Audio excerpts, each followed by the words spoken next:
Good morning, all of you. Welcome back to the channel. So let's start with the analysis for 19th of July 2023. So here talking about everything related to elections, so opposition's team India to take on NDA and LS poll. So from this, what you can try to find out or try to understand or think about is why is the role of opposition important in a democracy?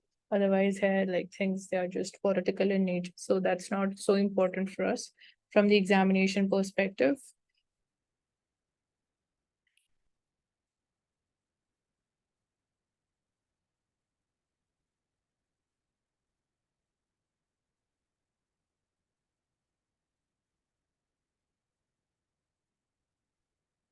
So it's all political here. Just move further.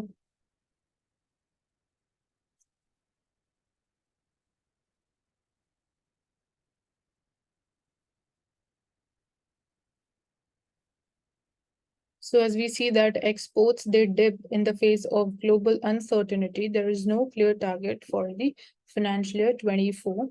So we see exports declining, and you can see how sharply they are falling downward, and they've entered the negative territory in terms of the growth that we try to understand. So here exports in India, they shrank by 22% in the month of June compared to the year ago period. And here we have a look at the year-on-year percentage change in the total exports, that is in terms of dollar. So you can see that once it entered here, the negative territory, it jumped back again, but then again, you can see the trend has been downward. So this is one thing. Basically, we need to obviously this is important thing to understand what has been the trend of exports. Now, the important thing that comes into the picture is what can be done in order to ensure the revival back of the exports. Given this situation of global uncertainty, we are seeing that the global demand is falling. So, what steps basically can help India in increasing the exports, keeping them competitive in the international market, and indirectly ensuring that the export number increases? Then, apart from this, when we talk about basic economics, understanding the concept, so here you need to have clarity about the balance of payment, how that is affected, what the different factors that can affect the BOP, and how changes in the exchange rate that also influences that. So that's there. And apart from this, you can then also look into what has been the trend of the current account deficit of India.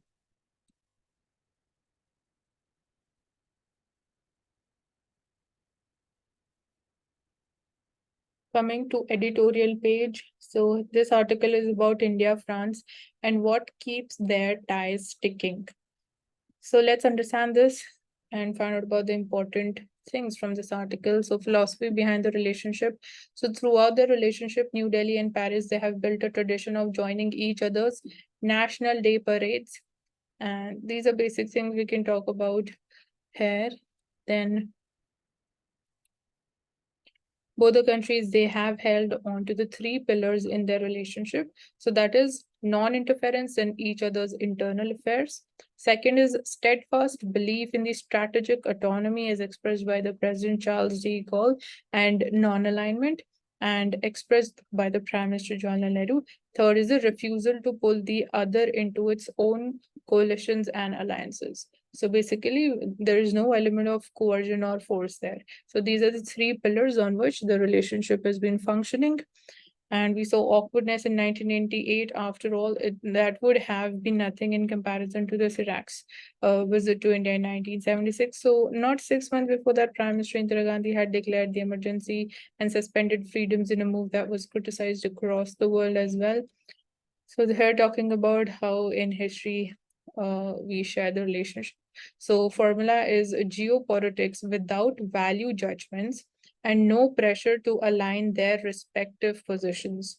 So this is the formula, and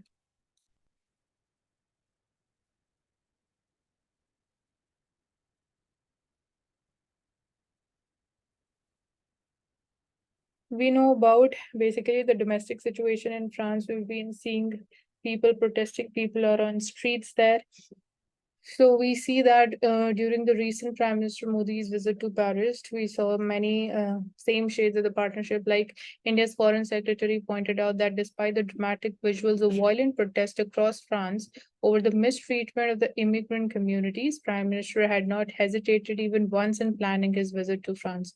Then neither did France it bring up the European Parliament's criticism of India over the violence in Manipur or allegations of human rights violations, intolerance towards minorities, and curbing the civil society freedoms. So here also you can see in a way the element or the pillar that we was talking about here about the non-interference in the domestic issues. Then coming to Ukraine war, so on a major geopolitical stage, so this combination of non-interference and non-alliances that plays into France's approach towards the Modi government's position on the war in Ukraine. So here in March 2022, a month into this war, France had co-authored a UN Security Council resolution with Mexico that sought to ensure unhindered humanitarian aid to be allowed inside the conflict zone. So that's there, and India maintained its own independent stand as far as the Ukraine war is concerned. And more recently, Mr. Macron, the president of France, he suggested he would travel to South Africa for the BRICS summit in August if invited to make his case there as well. And understanding and sharing some of the complexity with which they view the world, New Delhi did not have differences with France over Mr. Macron's visit to China in April this year as well. So that's how basically you can see the understanding that is shared on both the sides. And talking about the strategic partnerships, then, so herein we'll be talking about NATO, NATO plus partnership, and then the transatlantic alliance that also build direct ties with Japan and Australia, New Zealand, South Korea, and even India. So New Delhi had already rejected the plan, and our external affairs minister had said that NATO is not a template that applies to India. So as a result, despite a push from several countries, NATO summit it dropped a mention of the project. So the project they're talking about is the France had announced publicly that it disapproves of the North Atlantic Organization partnership plans. So India-France roadmap on Indo-Pacific released last week that also further clarifies that neither side is attempting to pull the other into its other regional military coalitions. So मतलब दोनों sides ऐसा कुछ pressure नहीं है कि you have to be part of such a military coalition जो बाकी country basically initiate कर रही है और we can say it is helming or heading. So as a element of coercion is not visible in the partnership. Then we talk about Quad Plus coalitions. So the France, it was cool to plans for the Quad Plus coalitions first floated in 2020, which were more or less dropped after the US-France rift over the AUKUS agreement. And France is also the only country the Indian Navy has conducted joint patrols with so far. In future plans, they could also involve the use of French international territories in Reunion Islands, New Caledonia and French Polynesia, and even India's Andaman Islands for port calls and reconnaissance by both navies on the bilateral basis. So while India's ties with each of the P5 countries that is unique and feature that sets apart the India-France relationship is this geopolitics sans value judgments and no pressure to align their positions. So this is one important thing for our understanding. Then a push for the GM master disregarding the science and the law. So here again, even in this topic, we can also bring in the element of ethics as well. So ethical use or responsible use of GM varieties of seeds, that is one thing. So here GM crops in India, what is the debate all about? So India has seen a robust debate on GM crops in last 2 decades. Here we see that the experts, the environmentalists, scientists, politicians, farmers, consumers, higher judiciary, they have asked probing questions about the safety of these GM crops, the GM seeds, their efficacy, and even the very necessity of the GM food, that why do we actually need them? So many have been alarmed by the experience with the BT cotton, which is the first and the only GM crop that is approved in India as of now. So learning from the experience of BT cotton, the cultivation and the impacts, how basically was it successful or not? So that is also one of the bases on which one we can say one school of thought has certain arguments against GM mustard. So long-term research, it suggests that BT cotton has proved only fleeting benefits to the farmers while enormously increasing the cost of cultivation and the risk associated. So this is one thing. And on the other hand, we see that some seed companies, they have profited handsomely from the expensive GM seeds. So this is not something what we desire for or what we wish the outcome to be. So in the wake of the fierce debate, two standing committees of the parliament independently and comprehensively, they have examined GM crops and the food. So Supreme Court, it has also appointed a technical expert committee, and even that we saw, it basically was protesting the release of GM mustard.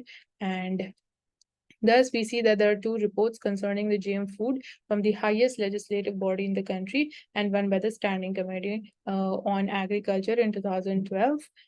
And when we talk about convergence in the risk assessment, so working across an interval of 5 years, the two committees, they have unanimously highlighted major weaknesses in the regulatory system that exists, which is called for utmost caution before releasing the GM food. So हमें थोड़ा और regulatory system को strengthen करने की जरूरत है before releasing different varieties of GM seeds. And the Committee on Science and Technology, Environment and Forest, it made a specific reference to GM mustard and asked the government to conduct a thorough, independent and transparent assessment of the long-term biosafety, environmental risk, and the socio-economic impacts of their commercial cultivation. So these are all the keywords, and that's how you need to frame sentences even in your answers. So 5 of the 6 TEC members, they also pointed to grave deficiency in the safety assessment of the GM crops. And they found that these HT crops, they're completely unsuitable in the Indian context, and they warned serious harm to the environment, rural livelihoods, and sustainable agriculture if they were released. So these are some of the major concerns.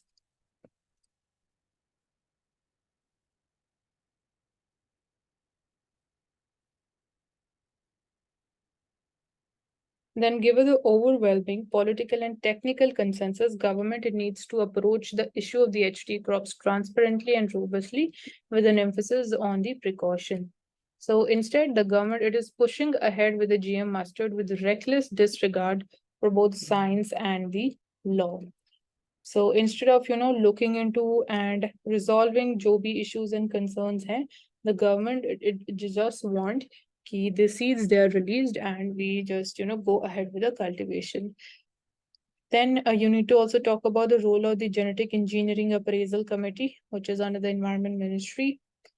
And again, for instance, like it has not placed the full biosafety dossier of the GM mustard in the public domain, despite the provisions of the RTI Act and declaration to this effect by this Genetic Engineering Appraisal Committee.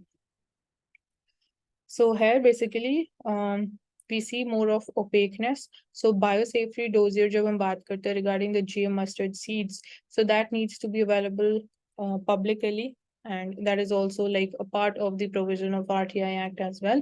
So nor is it adequately responding to जो भी criticisms emerge हो रहे from the agricultural scientists that already available non-GM mustard hybrids, they have better yields than the GM mustard. Like अभी जो current seeds हम या जो current variety we are using, that is obviously non-GM, but उसकी ही अगर हम efficiency या उसकी हम productivity या yield की बात करें, तो that is better than the GM variety. So then again, what is compelling you to push forward the GM mustard varieties? अब क्यों आपको ऐसा लगता है कि there is a need for GM mustard?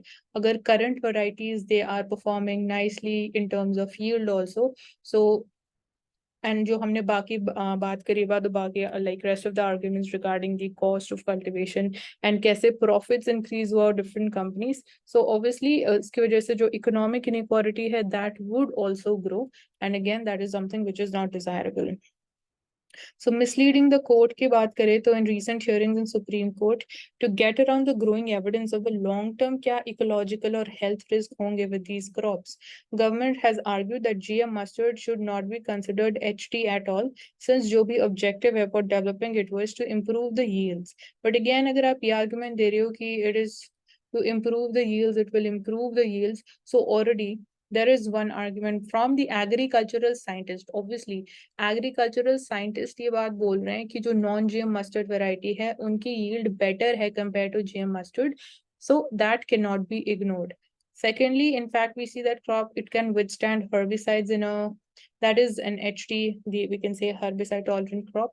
So as far as science of biotechnology and ecology go, there is no doubt that GM mustard, it is an HT crop. So government's argument is nothing but it's a red herring designed perhaps to confuse Supreme Court, and it would be shocking if scientists involved with developing GM mustard, they were to go along with misleading the court and the public. So again, यहाँ पे भी थोड़ा ethical angle आ जाता है, responsible use of GM mustard and all of that.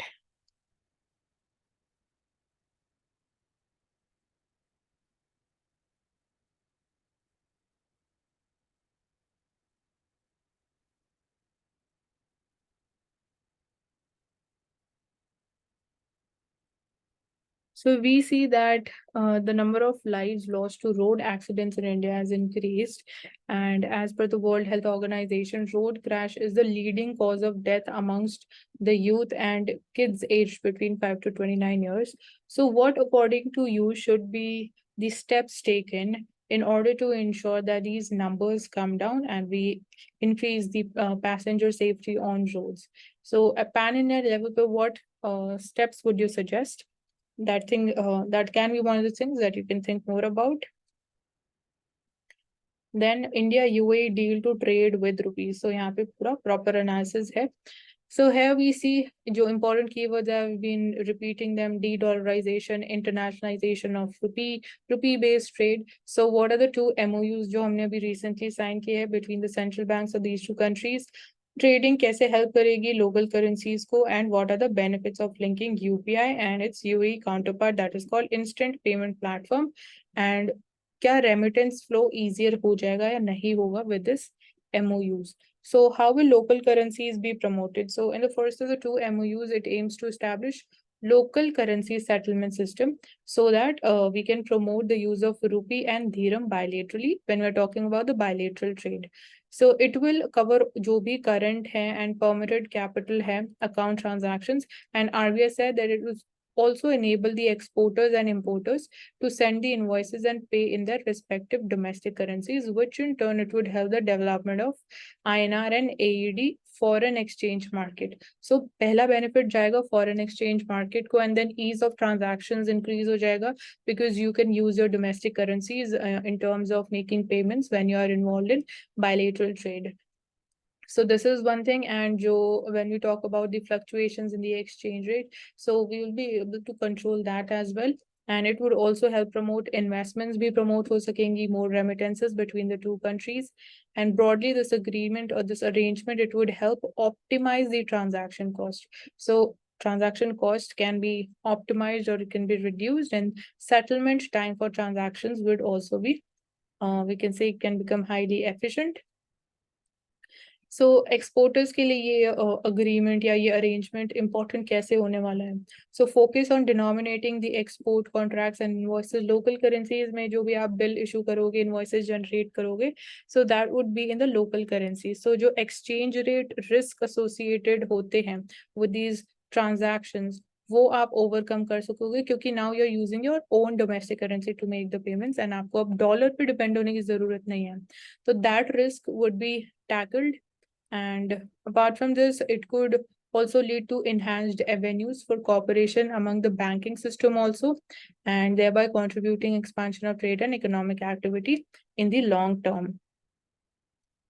Then we need to know कि जो major items of export है from India to UAE, उसमें कौन सी major items हैं जो India export करता है UAE को? So that includes mineral fuels, mineral oils, products, bituminous substances, mineral waxes, and that is followed by pearls, precious stones, metals, electrical machineries, and all of that.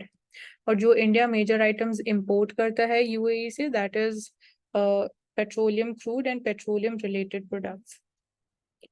So the trade is at around $85 billion. And UAE, it was India's third largest trading partner and second largest export destination. So conversely, India, it was the UAE's second largest trading partner, we can say.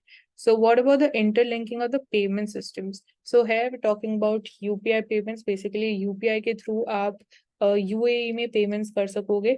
So और जो UAE का system है वो basically India में भी आप use कर पाओगे. So this will like further increase the ease of transactions from both the sides. So how will this actually help? So one of the several issues with sending remittances back home, especially for the low wage earners, is the high cost of transaction. So जब हम remittances flow की बात करते हैं तो one of the major concerns is the जो high cost associated है in order to send the remittances. So वो कम हो सकेगी and this will entail जो भी fees associated है, exchange rate margins है, among other potential costs. So in fact जब हम IMF की बात करते हैं larger context में तो it has stated in its report कि because formal remittances they involve high fixed cost and hence they are expensive to provide. So जो low income individuals है जिनकी income इतनी ज़्यादा नहीं है but they still want to remit some amount of money, उनके लिए काफी challenging task हो जाता है. So they refrain from remitting or they are incentivized to use the cheaper informal alternatives so that वो पैसा वापस अपने घर भेज सके. So this was also highlighted by IMF also. So ये एक बड़ा challenge है जो overcome हो सकेगा. And in March we saw that NPCI it finalized collaboration with even Singapore's Pay Now for facilitating cross-border real-time money transfers. And it was noted by officials at the Monetary Authority of Singapore that facilitating remittances will become 10% cheaper. So gradually जो cost है transactions की वो कम होती जाएगी. And talking about World Bank also, so it stated that India experienced a 24% increase in remittances, and India was the first country in the world to make this record of the remittances, recording around $111 billion in 2022, and this represented 3.3% of the GDP.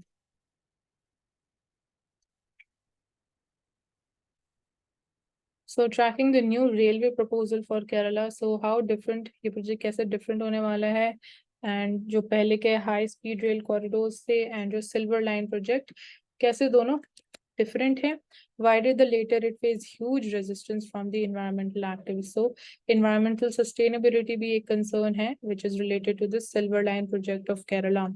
So Kerala में एक new semi high speed railway which is expected to start its operation at an average speed of 125 km per hour. It has been proposed and you're like set to travel the 420 km Thiruvananthapuram Kannur north-south corridor. Trains they are slated to cover distance in 3.5 hours. So पूरे जो नया rail project है उसकी details यहाँ mention की गई है.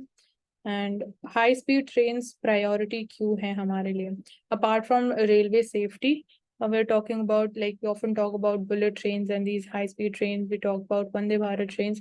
So trains in Kerala, they are operating at a rock bottom speed. So Kerala basically it is focusing more here in terms of railway reforms. So even express trains, the speed operate at an average speed of less than 50 km/h due to frequent stops.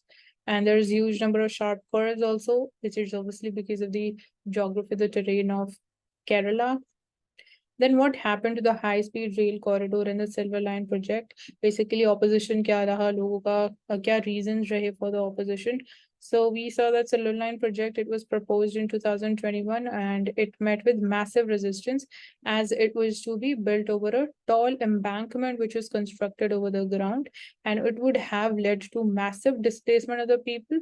So ऐसे projects में specifically आपको now you need to have clarity about कि आप कैसे ensure करोगे कि जो लोग displace किए जाएंगे from their habitations उनके जो बेसिक राइट्स हैं वो वायलेट ना हो, उनके लिए आप क्या स्टेप्स लोगे.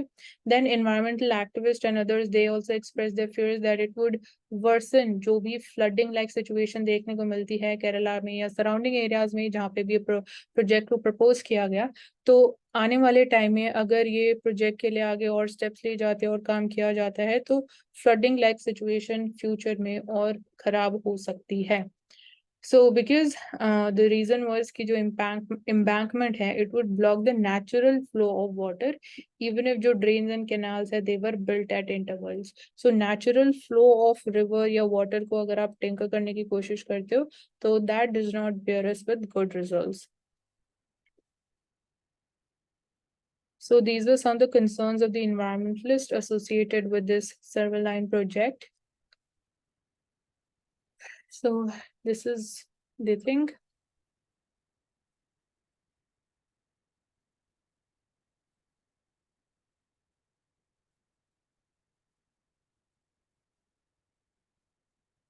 So as you're an IS officer or IPS officer, so you can understand this article as a case study for GS4 ethics. Ki if you are an IPS or an IS officer, so how will you tackle a mob? How you're going to basically control a mob? So यहाँ पे हमें देखने को मिल रहा है मणिपुर में a mob it attacks IPS officer, and then further investigation चल रही है. 30 people have been held, and one of the vehicles in his convoy that was also torched by the mob, and police fired tear gas shells to disperse the mob.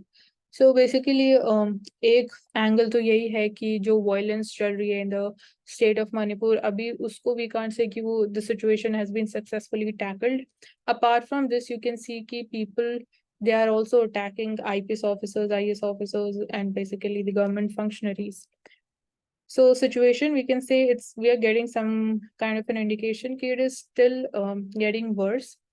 And abhi as a successful, we are not seeing कोई successful impact or outcome out of whatever the steps are being taken by the government have resulted as of now.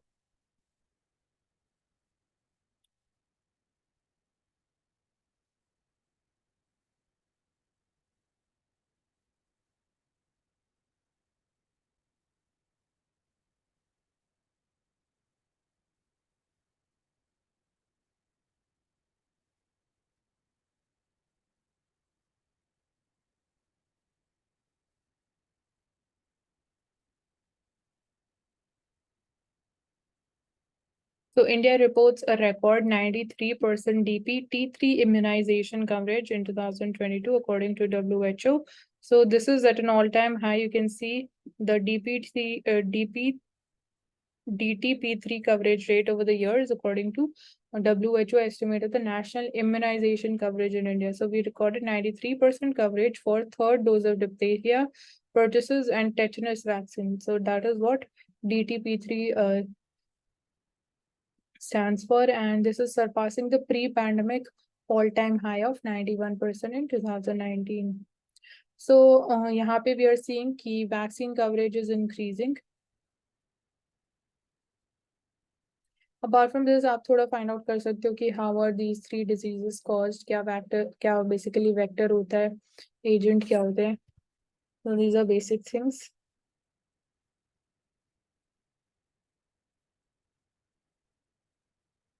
Coming to the world page, so here we see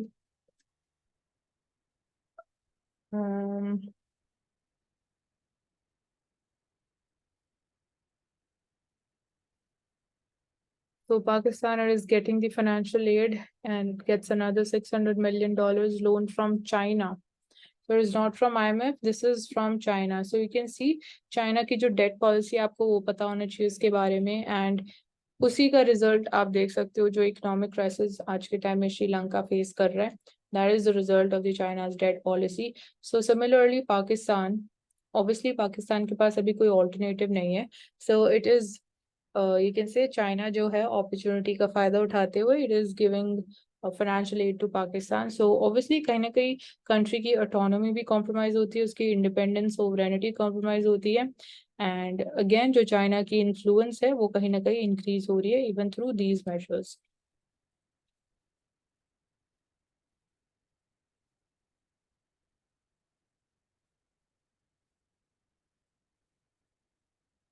So Russia it targets Ukraine's port of Odessa and calls it a payback for the strike on bridge to Crimea. So इसके बारे में जो geography है region की वो important हो जाती है.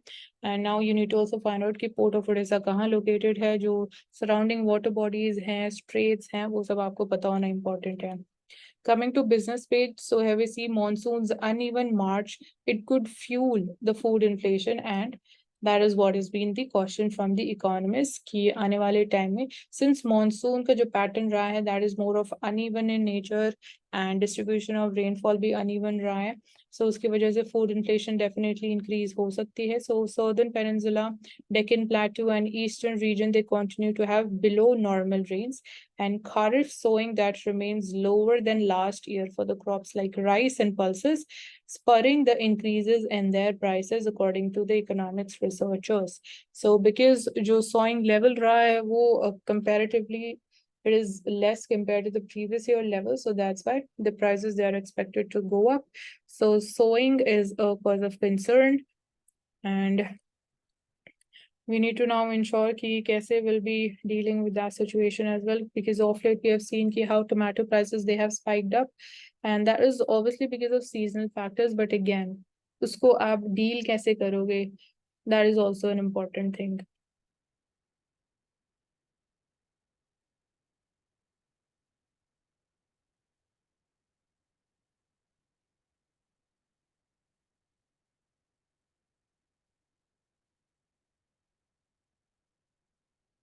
So even from the sports page also, you can find out about some important case studies अगर आपको कभी मिलती हैं, and again they can also be cited in answers, and not just in ethics but even in other GS papers as well. So I'm just looking for that if we are able to get any today.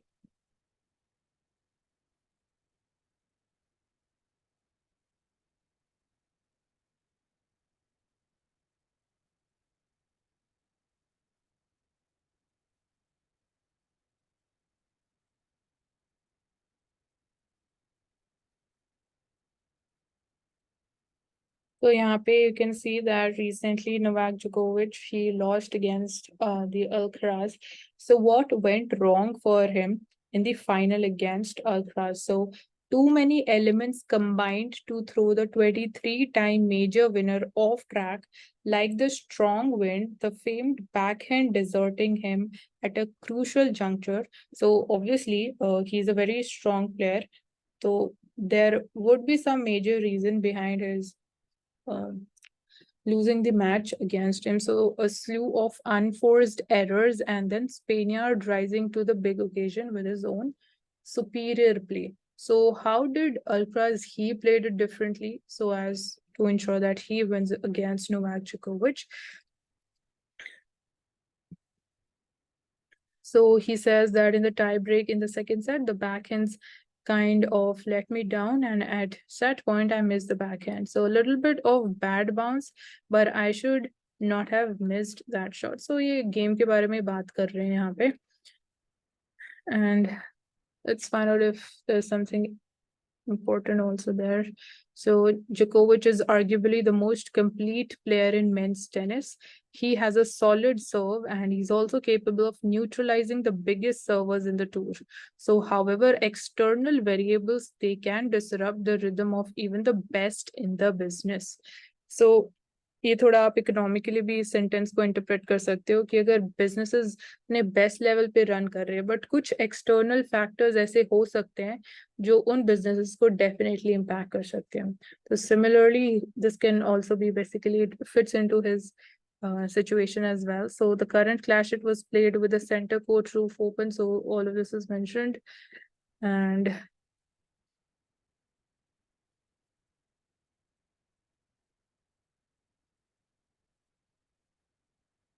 so basically यहाँ पे यही बोला जा रहा है कि कुछ external factors हैं which were responsible behind the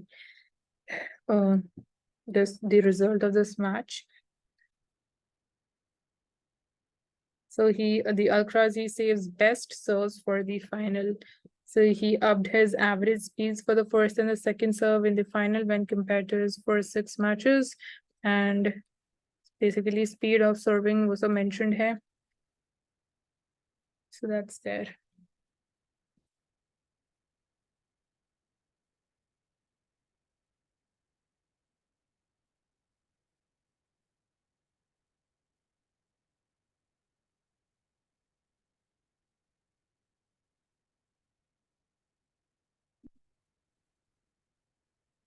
So coming to the Mint newspaper, यहाँ पे देखते हैं poor no longer dimensions of poverty in India क्या क्या है.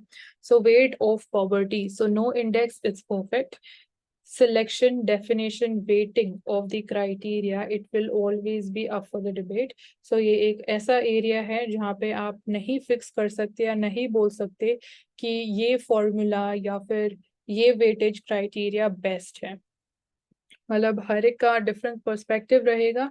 सो है we talking about the multidimensional poverty index. So like basically weightage mentioned है for each indicator in calculating households deprivation score. So health की बात करें तो nutritional, maternal health, child और adolescent mortality, these are the indicators. Education की बात करें तो कितने years of schooling है, school attendance क्या रही है.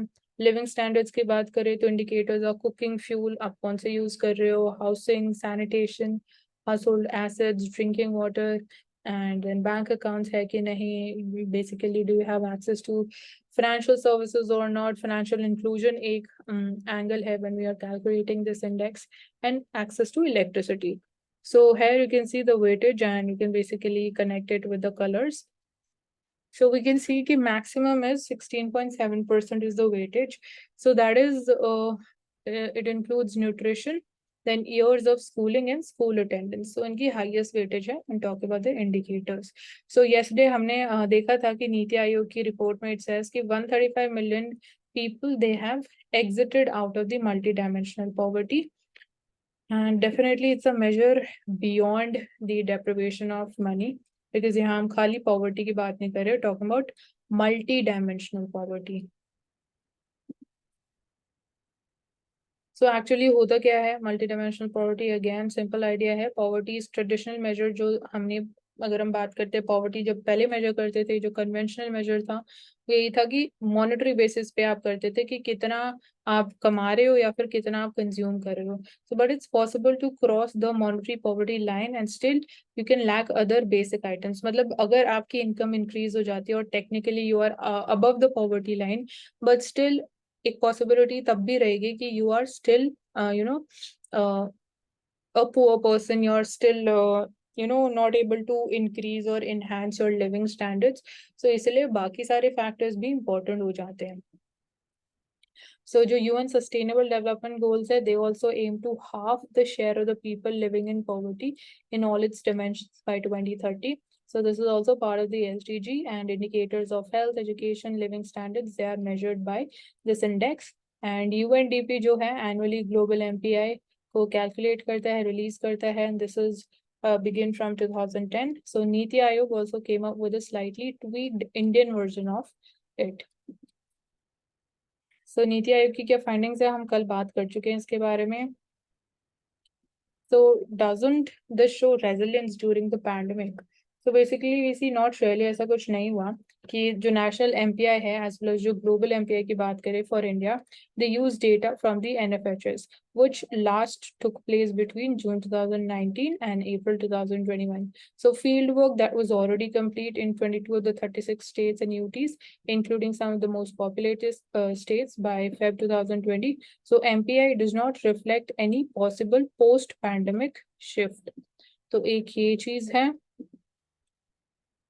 So how do we actually judge this multidimensionality? So for each household जो survey किया गया NFHS में, नीति आयोग checks कि if it meets the threshold of being deprived on 12 criteria, 10 of which they are drawn from the global MPI, and जो बाकी दो हैं that is part of the Indian version. So for instance, a family, it is nutrition deprived if even one member is undernourished, and each criteria that is weighed differently in calculating the family's deprivation score also. So the final score is less than 33.3%. That is, the family is deprived on at least 33% of the criteria. All its members are MDP. So और क्या हमें mind में रखना चाहिए when talking about this data?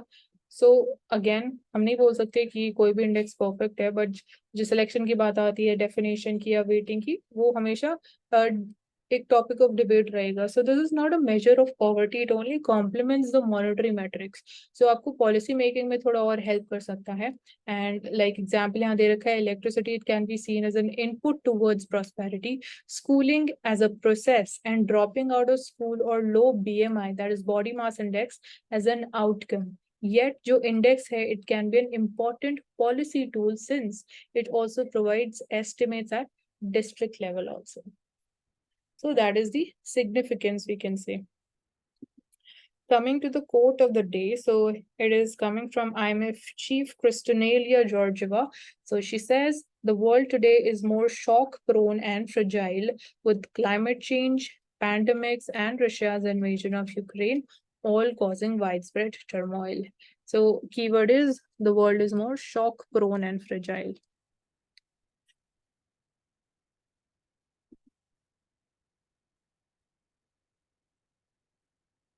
Taking up the next newspaper, so let's see the important topics over here.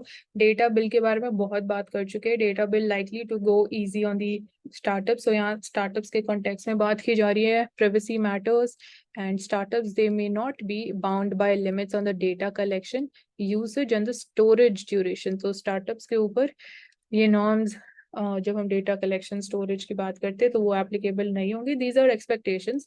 Then exemptions likely to be at discretion the government on case by case basis. So startups के लिए जो exemptions रहेंगे again they are going to vary on case by case basis. Experts का कहना ये है कि it may result in continued spam and the marketing calls, and they also warn of higher chances of data breaches, broader compliance concerns. So category of exempt startups that may be spelled out at the rule making stage पे थोड़ी और हमें clarity हो सकती है. Then multilateralism की हम बात करते हैं. Multilateral development banks की हम बात कर रहे हैं regarding G20. So that is one of the priorities for India. So no joint statement due to discord over the Ukraine conflict. So एक ये पूरा challenge है India के लिए in the current upcoming G20 summit. So two-day meeting of the finance minister and central bank governors for the G20 countries concluded, and endorsing a roadmap for the enhanced lending capabilities of the multilateral development banks. So there's a need to address जो भी debt vulnerabilities है and coordinated risk-based regulatory framework for the cryptos. So तीन major concerns हैं हमारे लिए, and you can just emphasize upon कि क्या keywords use किए गए हैं. But कोई joint statement नहीं आ पाया because of the differences over the G7 segment and Russia on how to describe Ukraine conflict. So इसकी वजह से we couldn't get a joint statement. And another issue where no consensus could be reached was the global food and energy prices. So G20 members, they condemned Russia for quitting the Black Sea grain deal that allowed safe export of the grains from Ukraine. So again, इसके वजह से globally भी food inflation increase हो सकती है.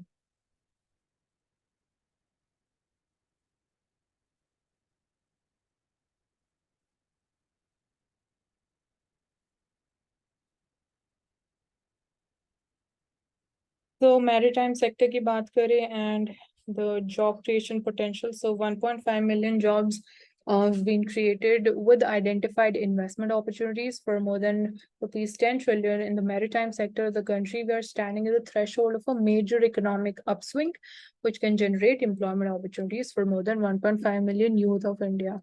So आप थोड़ा और स्पेसिफिसिटी में जा सकते हो और माइक्रो जा सकते हो इन द मैरीटाइम सेक्टर कि उसमें भी बेसिकली और हम कैसे बेटर कर रहे हैं और कैसे बेटर कर सकते हैं.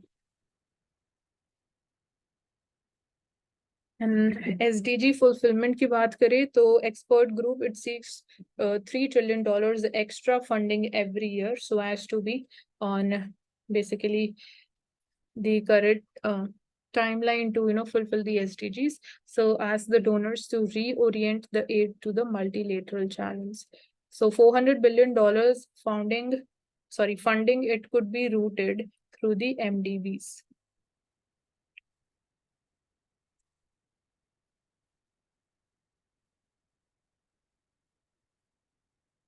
So IMF urges G20 to boost financial safety net. So cyber attacks की हम बात करें, so ये एक important area है where we need to look into, and medium term global growth is seen weak as well. So आने वाले time में we can expect the challenges to increase, and basically see IMF chief is saying, I appeal the G20 countries to restore primacy to IMF quota resources, be successfully completing the 16th quota review by the end of this year. So this is something specific to IMF. So आप you need to think about कि आप कैसे या फिर basically कैसे हम financial safety net को better कर सकते हैं, क्या स्टेप्स होने चाहिए उसके लिए।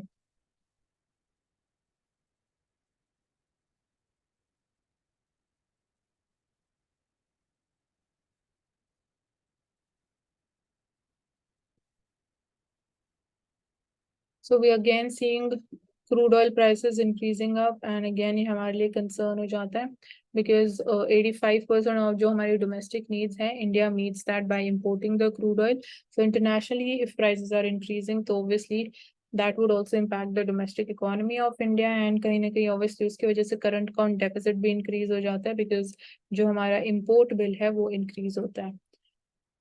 So इस केस में हम strategic reserves की बात कर सकते हैं and then long term में we often say this thing कि we need to shift to the renewable energy but again it is easier said than done क्योंकि crude oil से आप एक ऐसा alternative जो crude oil को replace कर सकता है that is a very difficult and a major task।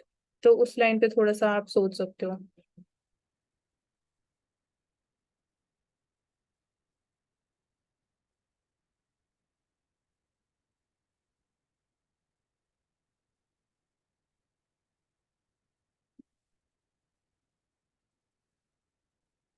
So moving to Indian Express for the day, here we see we'll all just go through the topics that are not covered as of now.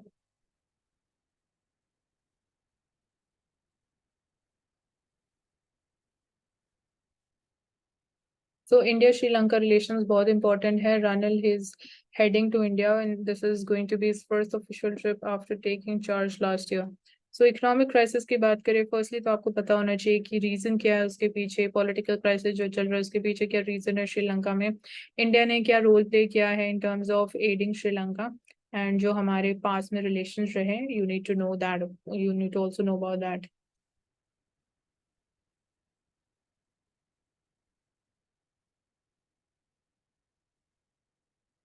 So again, this is one of the case studies that how football it became antidote to drugs.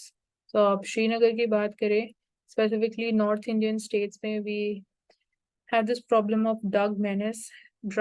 So you can see an MBA from Srinagar's downtown. He can never forget meeting a school kid from his area who was addicted to drugs. So incident broke his heart, and later that evening, during a cover session, he and his friends they decided to help the youngsters in the neighborhood kick the habit that was spreading dangerously. So you can see ki how basically youth can also play an important role, and we often say ki it is the youth which is addicted to drugs. So you can see how constructive role even they can play because we can't say that this is a universal thing ki 100% all the youth is addicted to drugs. Obviously that does not make sense.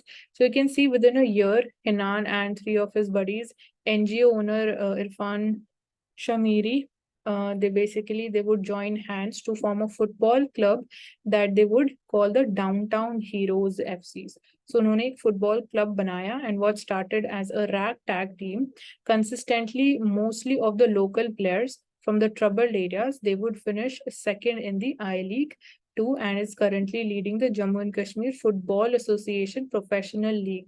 So you can see कि कैसे basically the people their lives were saved and how they are now performing and they have become one of the best teams of football. So again, this is an interesting and a unique kind of case study. So MPI के बारे में already हम काफी बात कर चुके हैं।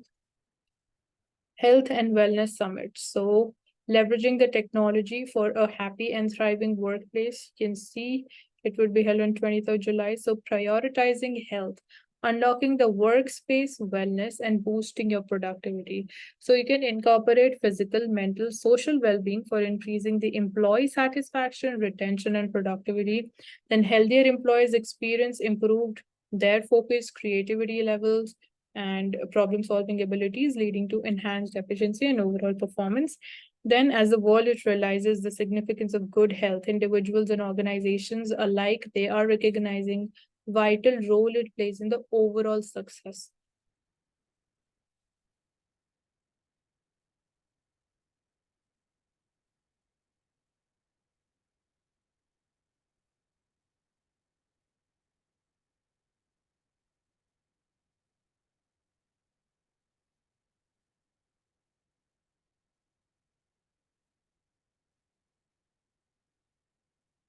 So we see that China's stand on debt restructuring is encouraging, according to our Union Finance Minister.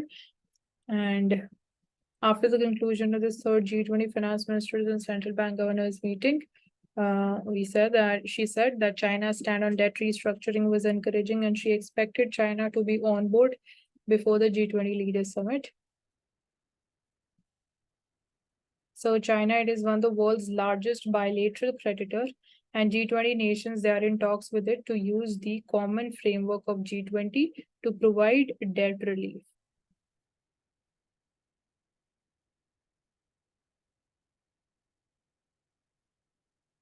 And apart from this, we saw enthusiasm on the cryptocurrencies that was muted, according to RBI governor. So यहाँ पे थोड़ा सा we are seeing मामला ठंडा पड़ रहा है. So और जो पहले enthusiasm देखा जा था, energy seal देखने को मिली थी, वो थोड़ी सी कम होती हुई दिखाई दे रही है over regulation of cryptos.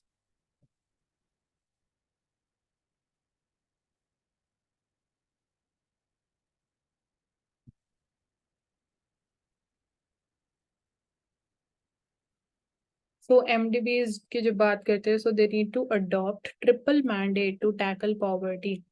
So G20 Independent Expert Group on Strengthening the Multilateral Development Banks has learned to have recommended that जो MDBs हैं, they need to adopt a triple mandate to address eliminating extreme poverty, inclusive growth, and financing of global public goods, along with a suggestion to constitute a global challenges funding mechanism for the global public goods.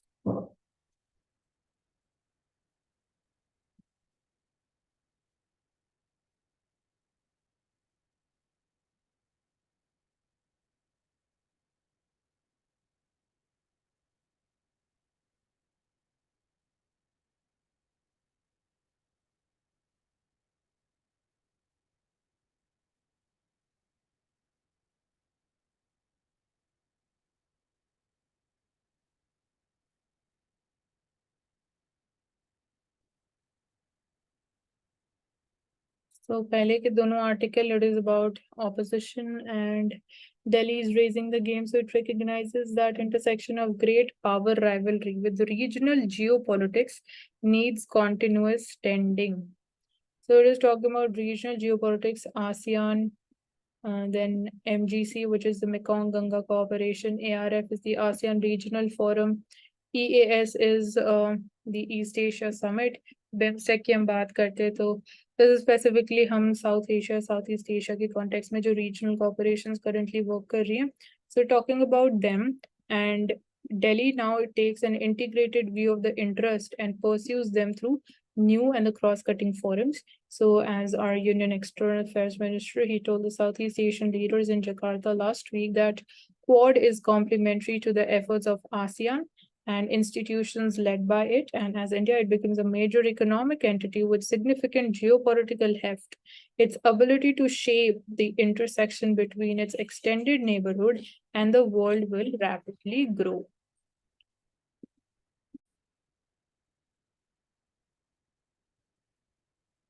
So in economy more future ready, how it can be done, क्या ideas और लेके आने चाहिए. So India needs to grow at 7% for the next 25 years to raise the incomes. This is one target, and bulk of the investment to make this happen will have to be raised from within the country. So that is going to be an important thing. India broke with its past in 1991 when it moved to a more market-oriented economy. एक वो time period था, वो moment था of structural change of restructuring the Indian economy, and now we're talking about the next such event. So several countries, most notably South Korea earlier and then China more recently, they've achieved high growth over several decades by focusing on exports. So this export-led growth strategy may not work for India, particularly in the context of the changed global trade situation. Now, what is needed is a multi-dimensional strategy जब हम India की GDP growth की बात करते हैं तो.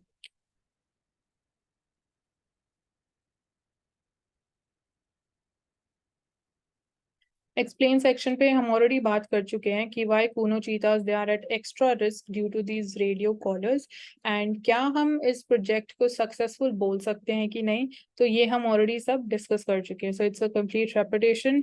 Then new opportunities and kya old issues हैं, talking about India and Sri Lanka relations. So this is again an important article. You can just go through it once. And breakthroughs in the Alzheimer's research weighing benefits against the cost. So drugs के बारे में बात की जा रही है. Real world challenges क्या हैं? Therapy with this new drug, it would require an early diagnosis, careful selection of patients, screening and all of that. And बाकी सारे जो risk associated हैं with it, वो भी पहले properly analyze and assess करने important है before making it publicly available.